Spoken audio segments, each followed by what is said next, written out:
Oke Wak, jadi kisah yang akan aku bawakan malam ini dikirim sama Wawa aku yang namanya sama kayak aku, yaitu Nadia dari Jawa Barat. Halo Nadia. Jadi Wak, kisah ini bermula di tahun yang sama ketika Nadia ini lahir, tepatnya di tahun 2006. Dan FYI Wak, Nadia ini adalah anak pertama. Orang tuanya tentu pasti senang kali lah kan menyambut kelahiran anak pertama mereka ini. Dan by the way juga ya aku bilang lagi kalau semua cerita yang disampaikan Nadia ini juga berdasarkan keterangan dari orang tuanya Nadia semasa Nadia ini masih kecil. Nah, jadi Wak, pada saat itu Nadia dan kedua orang tuanya ini tinggal di rumah nenek yang memang berada di Jakarta. Sampailah akhirnya setelah usianya Nadia memasuki 8 bulan, ayahnya mendapatkan pekerjaan baru Wak, di Jawa Barat. Alhasil pindahlah mereka itu kan dari Jakarta ke rumah baru yang memang tidak jauh dari tempat ayahnya bekerja di Jawa Barat nih. Nah, di rumah baru inilah Wak, hal-hal mistis pun mulai meneror mereka. Dimana semenjak Nadia ini dan keluarganya pindah ke rumah baru, ada banyak sekali kejadian aneh yang terjadi Wak. Mulai dari berbagai barang yang tiba-tiba jatuh sendiri, sampai suara-suara misterius yang entah datang dari mana asalnya. Dan mereka sering sekali dikejutkan dengan suara ketukan di pintu Wak. Dan waktu diceknya nggak ada apa-apa, nggak ada siapa-siapa. Dan nggak cuma itu aja Wak, mereka ini juga sering sekali mendengar seperti ada orang yang berjalan-jalan di dalam rumah pada tengah malam. Awalnya kedua orang tuanya Nadia ini berusaha untuk mengabaikan aja Wak hal-hal tersebut atau gangguan-gangguan itu. Mereka mikirnya ya itu cuma gangguan-gangguan kecil aja lah dari penunggu rumah nih. Toh kan konon katanya di setiap rumah atau setiap tempat kan pasti ada penunggunya ya kan. Tapi sayangnya Wak, gangguan-gangguan yang ada di rumah mereka ini tidak kunjung mereda. Dan karena juga ngerasa teror horor itu sudah sangat-sangat mengganggu, ayah Nadia yang memang notabene-nya pun juga beragama kali, taat beragama kali ini ya, jadi semakin rajin itu Wak mengaji di rumah kan. Setiap malam nih rumah tuh dibacain Yasin sama ayahnya. Tapi entah kenapa Wak ya, gangguan ini kayak macam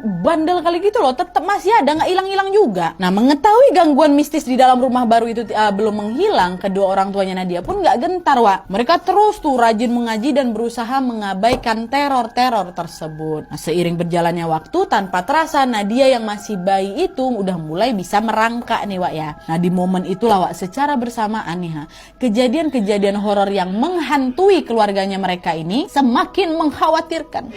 Karena kalian tahu, pada suatu hari ketika ayahnya si Nadia ini lagi bekerja, mamanya kan jadi cuma sendirian aja nih di rumah ngurusin Nadia ya kan. Dan pada saat itu secara mengejutkan, ibunya Nadia melihat bayi Nadia ini ya lagi merangkak Wak dengan cepat masuk ke arah kamar mandi. Ngelihat hal itu sontak kaget lah mamanya, karena astagfirullah anakku. Dengan panik ibu pun langsung Wak berlari mengejar Nadia yang masuk dalam kamar mandi itu. Takutnya Nadia tergelincir ke kamar mandi. Tapi Wak, pas ibunya Nadia sudah sampai di depan kamar mandi, bisa kalian tebak ibunya nengok apa?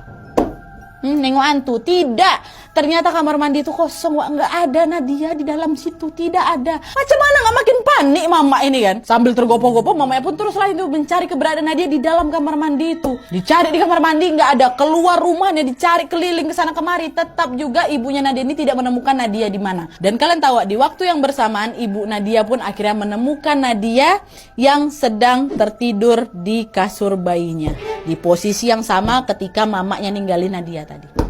Di kasur, bukan di apa, bukan di kamar mandi, nggak ada di tempat mana-mana Wak. Merangkak mungkin dia dari kasur itu, tidak Wak. Kasur bayi ini di sekelilingnya tuh macam ada pagar pembatas, tahu kalian kan, baby box tuh macam gitu. Ukurannya kan tinggi-tinggi itu, jadi sangat mustahil kalau Nadia yang masih bayi ini bisa keluar dari sana. Kalaupun Nadia ini bisa keluar dari kasur bayinya, masa iya sih dia bisa merangkak secepat itu ke kamar mandi, terus balik lagi dia masuk lagi dalam keranjang bayi, kan nggak mungkin. Langsung tidur pula dia tuh, aneh ya kan. Dan setelah mengalami kejadian janggal itu, ibunya Nadia langsung mikir, oh udah nggak betul ini. Udah nggak betul, makin parah ini gangguannya, udah mulai bisa megangan aku ya kan, ibaratnya kayak gitu. Nah, ibu yang semulanya cuek-cuek aja dengan teror mistis di rumah itu, akhirnya udah mulai ngerasa ketakutan Wak, karena kali ini gangguannya kan udah mulai ngerembet ke Nadia. Bahkan nih Wak ya, sejak saat itu ibu Nadia ini juga sering mendengar ada suara bayi ketawa. Padahal pada saat itu Nadia ini lagi diem, entah Nadia ini lagi tidur, yang pokoknya lagi nggak ketawa, ada itu suara apa? Suara bayi. Dan tidak ada bayi lain di sekitar rumah mereka Wak, tetangga-tetangga mereka udah besar semuanya. Itulah bayi itu. Suara dari mana ketawaan tuh? Akhirnya gara-gara takut Nadia ini kenapa-napa, ibunya Nadia pun memutuskan untuk tidak pernah membiarkan Nadia ini sendirian. Nah, ayah yang khawatir setelah mengetahui bahwa gangguan-gangguan ini sudah mulai mengarah ke anaknya Nadia, akhirnya dia pun menjadi semakin rajin mengaji Wak, dan makin rajin juga membaca doa-doa di rumahnya. Dan ajaibnya nih Wak ya, entah kenapa gangguan horor itu pun mulai berangsur-angsur berhenti. Dan hal ini Wak terus bertahan ini hingga beberapa tahun kemudian ketika ibu ibunya Nadia dinyatakan positif hamil lagi. Jadi hamil anak keduanya, adiknya si Nadia. Nah, meski teror horor itu sudah berhenti, ayah ya masih takut lawak nanti pada saat adiknya Nadia lahir, jangan-jangan nanti gangguan mistisnya bakal balik lagi nih. Dan untuk mengantisipasi hal tersebut, selama ibu Nadia ini mengandung anak kedua, ayah selalu menuliskan ayat-ayat suci Al-Quran di selembar kertas dan harus dibawa oleh ibu kemanapun ibu pergi. Nah, singkat cerita, pada tahun 2010 adiknya Nadia lahir, Wak. Dan alhamdulillahnya apa yang dikhawatirkan sama kedua orang tuanya Nadia itu tidak terjadi. Alhamdulillah. Gangguan horor yang sebelumnya menghantui mereka ini ternyata nggak balik lagi. Keadaan rumah pun jadi terasa begitu tenang dan damai. Ya awalnya semua berjalan baik-baik aja, Wak. Sampai akhirnya ketika Nadia berusia 4 tahun dan adiknya yang kecil ini masih berusia beberapa bulan, kedua orang tuanya mengajak mereka untuk pergi berziarah. Dan ketika mereka sudah berada di dalam area pemakaman, secara mengejutkan Nadia menunjuk ke satu arah dan dia berkata, "Bunda, kakek itu tidak sopan. Masa aja dudukin kuburan, Bunda?" Itu katanya. Nah, mendengar ucapan Nadia yang tiba-tiba seketika orang tuanya pun jadi panik lah, Wak. Karena waktu mereka ngelihat ke arah yang ditunjuk sama Nadia, nggak ada siapa-siapa di situ. Nah, dari situ lah, Wak, kedua orang tuanya ini pun sadar bahwa apa yang dilihat sama Nadia ini pasti bukan manusia. Ayah pun langsung buru-buru menggendong Nadia dan mereka pun semua bergegas balik keluar dari pemakaman. Dan anehnya, Wak, pada saat itu semua orang yang juga sedang berziarah di sana tampak seperti memperhatikan Nadia. Entah apa yang lagi mereka tengok, tapi yang jelas ayah sama ibu udah nggak mau ambil pusing lagi dan memilih untuk segera pergi dari pemakaman itu. Dan sejak kejadian itu, Wak, teror horor di rumah mulai terjadi lagi. Dan lagi-lagi kali ini gangguannya terpusat ke siapa? Ke Nadia. Dan menurut kesaksian kedua orang tuanya, Wak, Nadia ini sering kali berbicara sendiri. Dia sering ketawa-ketawa sendiri gitu loh. Dan hal ini terus berulang, Wak, ya, sampai Nadia umur 6 tahun. Dan entah gimana ceritanya, di momen itu kedua orang tuanya Nadia pun akhirnya tahu bahwa anak pertama mereka atau Nadia ini ternyata Indomie. Jangan bercanda dong. Indigo. Semakin hari Nadia yang bisa melihat keberadaan mereka pun jadi sikapnya semakin aneh, Wak. Jadi berubah aneh sih Nadia nih. Karena khawatir Nadianya kenapa-napa, orang tuanya pun jadi sering kali mengurung Nadia di rumah dan tidak memperbolehkannya pergi kemana-mana. Bahkan ya, Wak, ya, saking anehnya sikap anak sulung mereka ini, ayah dan ibu sampai harus 8 kali ganti ART loh. Karena semua ART yang kerja sama mereka ini sama pada takut semua sama si Nadia. Pada saat itu cuma ada satu ART, Wak, yang nggak takut sama hantu. Mereka manggilnya si ART ini Teteh. Tapi saya Teteh ini nggak lama pula bisa bekerja di sana, Wak, karena dia harus balik kampung mau nikah dia. Alhasil lagi-lagi orang tuanya Nadia ini pun hanya sendirian dalam mengurus Nadia dan juga adiknya. Nggak ada ART yang betah, Wak, jaga si Nadia. Ya Allah. Dan menurut cerita dari kedua orang tuanya lagi, Wak, salah satu keanehan Nadia yang sangat janggal dan juga menyeramkan adalah dia ini sering memanggil satu nama asing, yaitu Hirt. Ibunya berkali-kali nanya sama si Nadia kan, "Hirt itu siapa, Nak?" "Dia kakak laki-lakinya Nadia, Bunda," kata. Emang orangnya kayak gimana?" "Ya kayak Nadia sama Bunda gini, tapi dia lebih tinggi." "Oh gitu ya. Hirt itu tinggal di mana, Nak?" "Tinggal di sini, di rumah kita, Bunda." Entah siapa sosok Hirt yang dimaksud sama si Nadia ini, tapi sosok inilah yang sering sekali dia ajak bicara. Kok aku merinding tiba-tiba?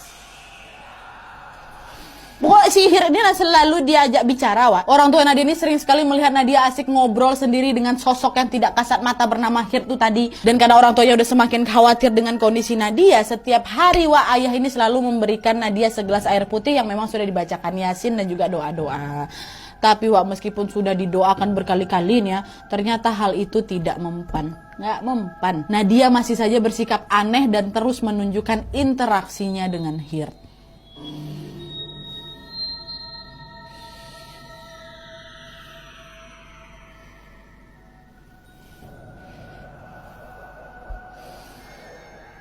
Ada bau yang agak asing, nggak busuk tapi baunya. Udahlah. Dah. Nadia jadi sering menunjukkan interaksinya sama si Hirt kan, Wak. Dan parahnya lagi, Wak, sikap aneh Nadia ini tidak berhenti di Hirt aja. Nadia ini bahkan sampai bisa menyuruh mereka untuk melakukan sesuatu sesuai keinginannya Nadia. Misalnya nih, kalau misalnya dia lagi pengen nonton TV, Wak, dia nggak perlu lagi repot-repot nyari remote pencet. Enggak, tinggal suruh mereka ini aja buat nyalain TV, nyala sendiri TV itu. Nah, melihat sikap Nadia yang makin gak karu-karuan ini, ibunya Nadia pun akhirnya mengambil satu langkah besar, Wak. Kalian tahu, pada saat itu ibunya memutuskan untuk menjauhkan Nadia dari adiknya.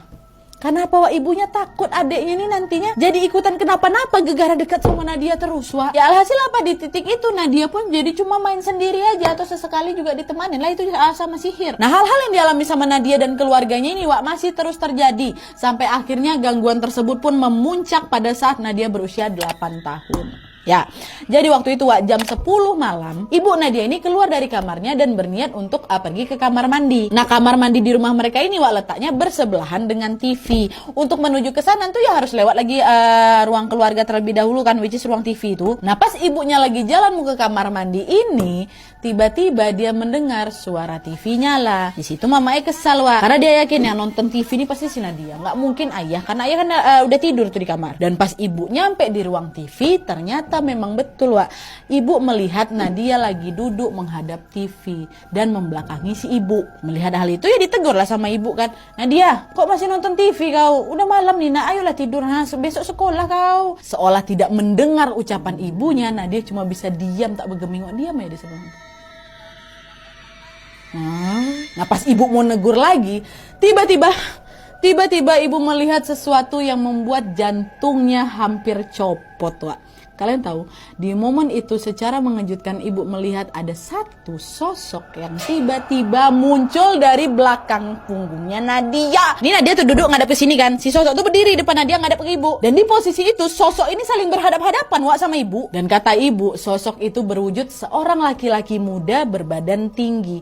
Rambutnya agak panjang memang dan perawakannya itu macam orang bule. Dan ketika melihat sosok itu hanya ada satu nama yang terbersit dalam benak ibu. Siapa?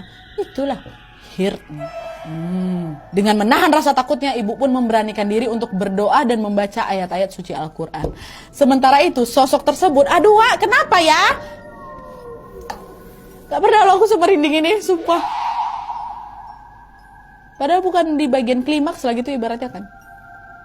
Jalan, oke. Baca Quran tuh, baca ayat suci Al-Quran kan ibu dalam hati. Sementara itu sosok tersebut masih terus berdiri memandang ke arah ibu dengan tatapan tajam.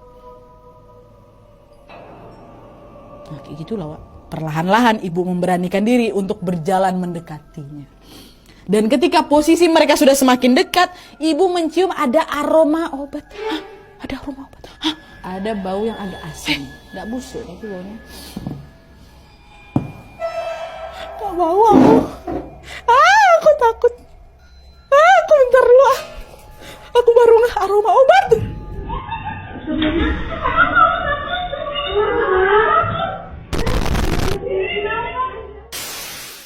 Oke, kita lanjut lagi. Mohon maaf tadi Nadia kabur sebentar karena ada satu hal yang aku baru ngeh gitu. Mungkin juga kalian ngeh.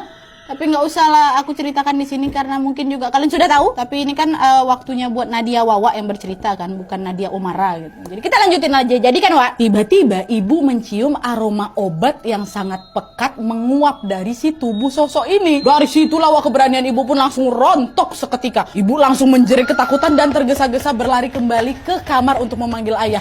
Dengan panik ibu membangunkan ayah yang masih tertidur sambil terus mengguncang-guncang pundak ayah. Ibu bilang, ayah bangun ya, bangun.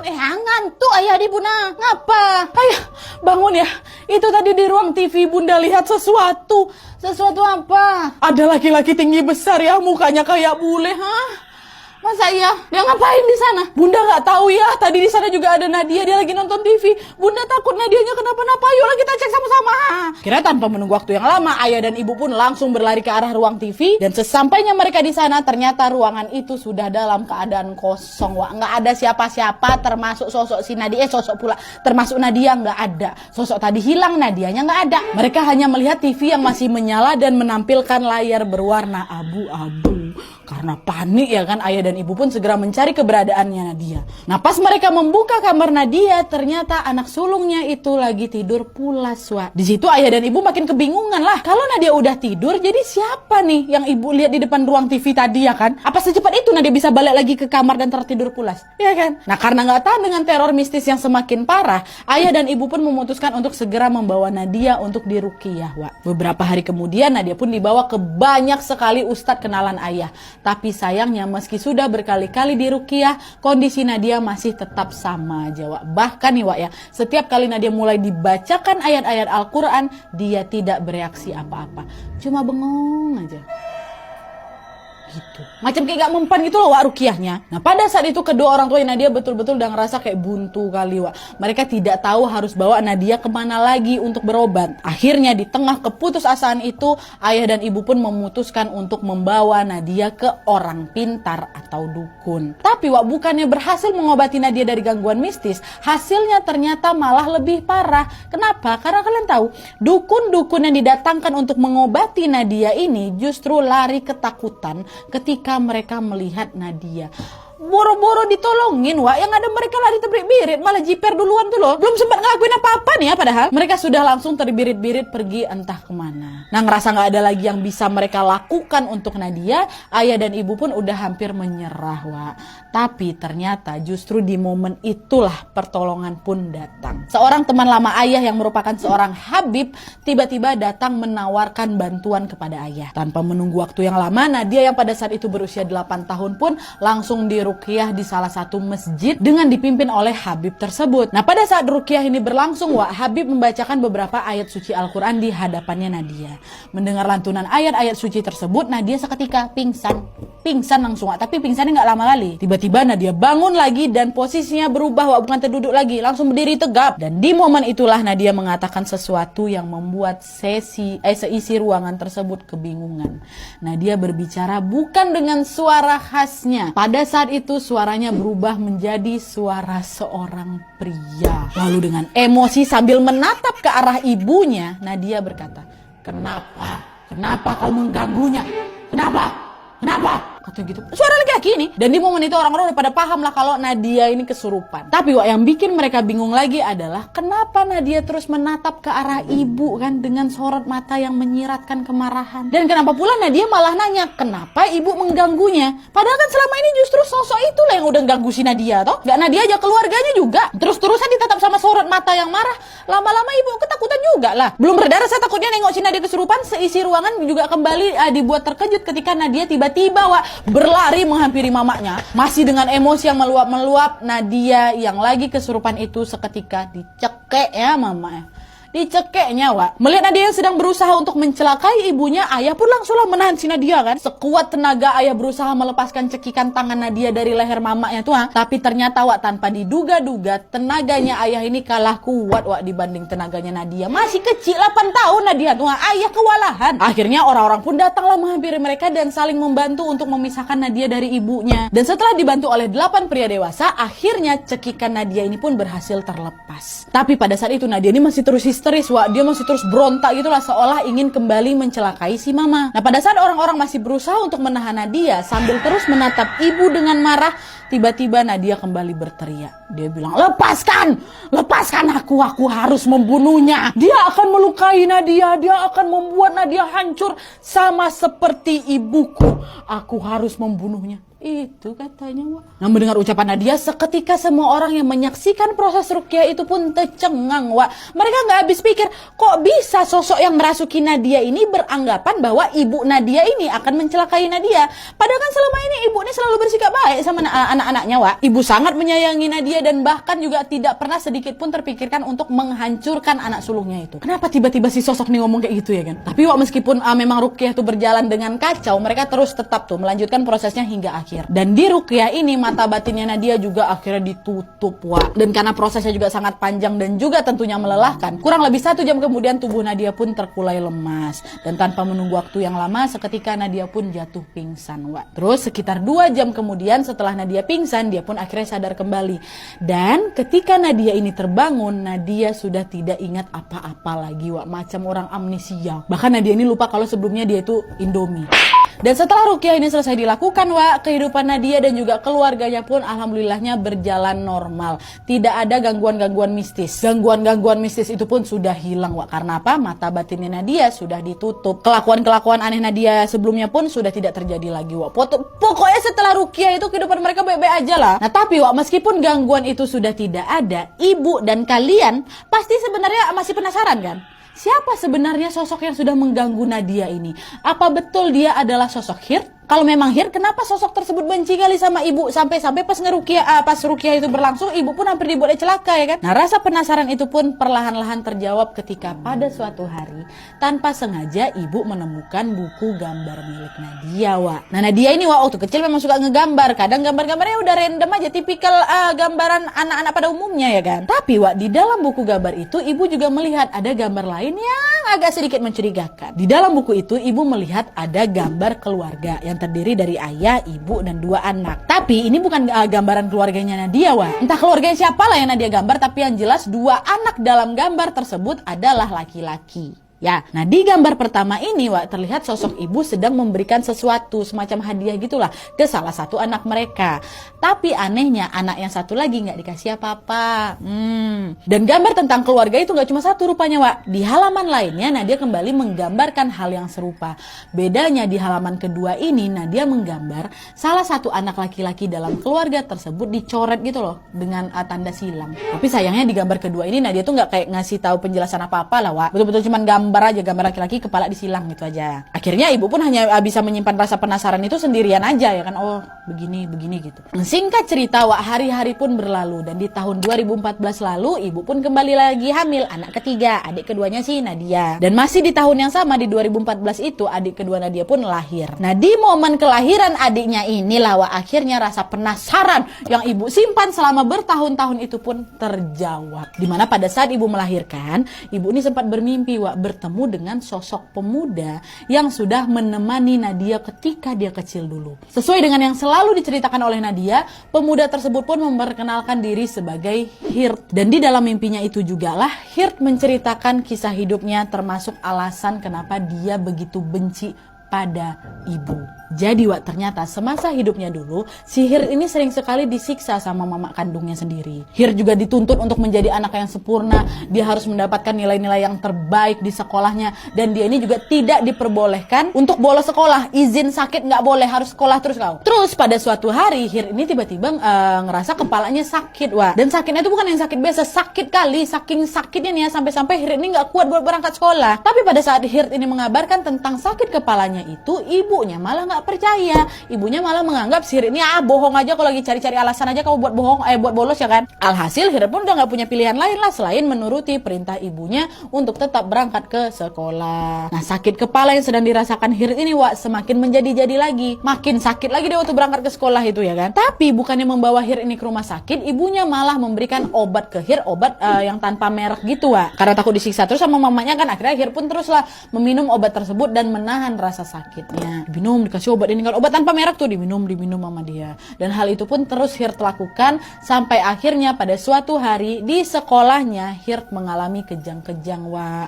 Pada saat itu Hirt yang kejang-kejang ini pun langsung pingsan. Dan entah apa yang terjadi padanya pada saat itu, tapi yang jelas setelah terbangun Hirt ini sadar bahwa dia sudah meninggal. Pada saat itu Hirt bilang ke ibunya Nadia lewat mimpi, "Aku berusaha mencari tahu tentang kematianku di rumah sakit itu. Dan tanpa sengaja aku mendengar dokter berkata bahwa obat yang diberikan ibuku adalah obat berbahaya. Aku meminumnya berkali-kali hingga tanpa sadar aku overdosis. Dan kau tahu apa yang paling menyakitkan dari kejadian itu? Di hari kematianku, aku melihat ibuku sama sekali tidak merasa bersalah. Dia malah meninggalkanku di sana, sementara ayah sibuk mencari uang untuk membayar rumah sakit. Aku kesal sekali dengan ibuku. Tapi apa yang bisa aku lakukan? Aku sudah meninggal." Aduh, sedih kali, Pak. Dengan raut wajah yang sangat sedih, Hirt pun melanjutkan lagi ceritanya. Jadi katanya nih, Wak, ya, setelah kematiannya itu, Hirt ini kayak nggak bisa pergi kemana-mana gitu, Wak. Dia ngerasa kayak udah nggak punya harapan lagi. Sampai akhirnya Hirt melihatlah seorang bayi yang baru saja lahir. Dia langsung tertarik sama bayi tersebut. Dan siapa bayi yang baru lahir ini? Bayi yang dimaksud sama si Hirt ini?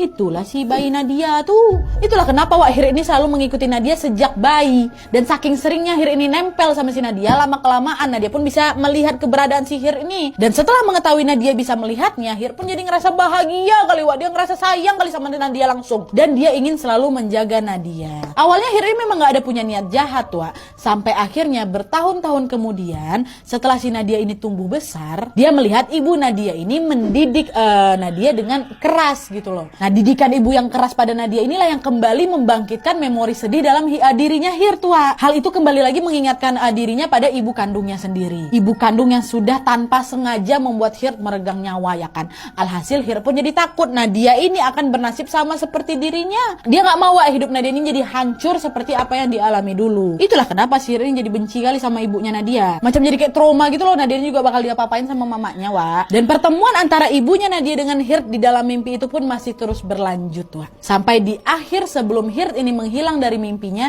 dia menyampaikan sebuah ancaman pada ibu. Dan kalian tahu Hirt ini ngancam apa sama mamanya si Nadia? Hirt berkata, "Kali ini aku membiarkanmu. Tapi jika kamu berani mengganggu Nadia lagi, aku akan kembali." Katanya, Wak. Ya Allah! Dan gak lama setelah mendengar ancaman dari Hirt, barulah ibu seketika terbangun dari tidurnya. Waktu nengok jam menunjukkan pukul 3 pagi. Ibu terbangun dalam keadaan basah kuyup, Wak. Macam, ya karena keringat dingin itulah. Tapi meskipun sempat dilanda rasa ketakutan, untungnya sampai hari ini sosok Hirt sudah tidak pernah muncul lagi. Nadia dan keluarganya pun dapat melanjutkan hidup mereka dengan tenang, Wak. Dan seperti yang aku bilang di awal tadi, Nadia mengetahui kisah Hirt ini dari kedua orang tuanya dan juga dari buku gambar miliknya, Wak, ya. Kata Nadia, di dalam buku gambar itu dia dulu sering sekali menggambar sosok Hirt yang sedang bermain dengan nyawa. Meski begitu penasaran dengan sosok tersebut, Nadia yang kini juga sudah tumbuh remaja dan juga sudah tidak pernah sekalipun bertemu dengan sosok Hirt itu lagi, Wak. Alhamdulillah.